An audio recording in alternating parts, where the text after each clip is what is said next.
What's going on, sports fans, and what's going on, Bucs fans? Welcome to this episode of One-on-One with BG, and we have quite a bit of catching up to do, don't we? So I've missed the last 3 games following that Chargers game, so let's take a slight dive into each of them. No film this week, just because there's so much to catch up on. So following that Chargers win, we go into Dallas. We take a tough loss.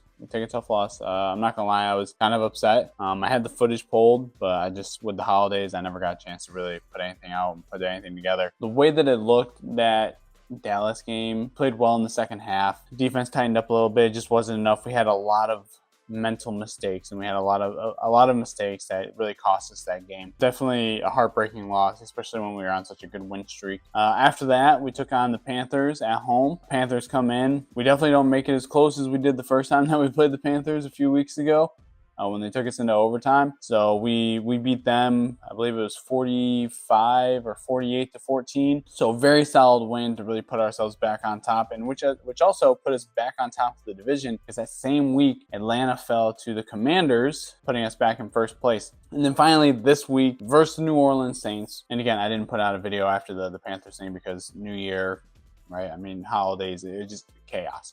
So finally, week 18, it comes down to this. The Bucs are playing at 1 o'clock. The Falcons are playing at 1 o'clock. Bucs are winning in, or with a Carolina win, that puts us in. Atlanta can take the division if they win and we lose. So a lot of drama going on. And New Orleans had me on, I had every Bucs fan on their heels that first half going into the locker room 16-6. It was tough to watch. It was really tough to watch. I mean, New Orleans has always played us close. They've always given us a very good game. I'm not going to shy away from that. I mean, they played great. But the second half, our defense did phenomenal. We only allowed 1 field goal, and we put up another 3 touchdowns in the second half. 1 to Payne Durham, 1 to Jalen McMillan, which ultimately sealed the game, and then 1 to Bucky Irvin that gave us the lead at 20-19. Midway or end of the third, beginning of the fourth, with a final score of 27-19. The Tampa Bay Buccaneers, and not to mention, and with all of that, still was able to get Mike Evans 1,000 yards for 11 straight seasons.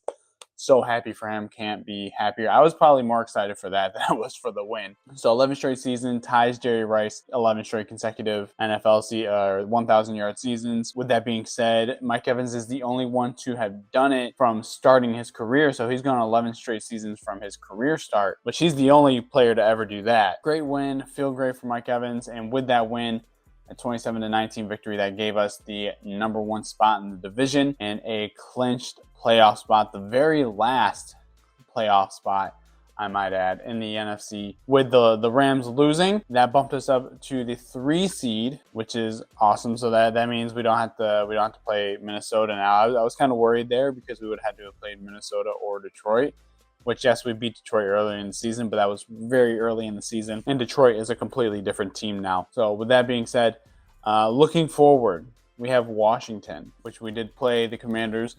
Week 1, it was a 37-20 victory by us at the very beginning of the season. But again, Jaden Daniels has developed. I mean, he played very well in that very first game, and that was his first ever NFL career start. And he's developed through the course of the season. So I think the one thing that helps us is obviously this is going to be a home game. We're playing Sunday night. Primetime has been tough for us. The last few years, primetime has just been tough for us. But we're playing at home. We're playing a very good Washington team. Do I think Tampa Bay could make a run? I do. Again, the only thing that has ever concerned me is our defense. Now, our second half defense after the bye has played fantastic. We have only allowed 2 touchdowns and 4 field goals in the second half of games since the bye. That just goes to show, like, our defense can play well.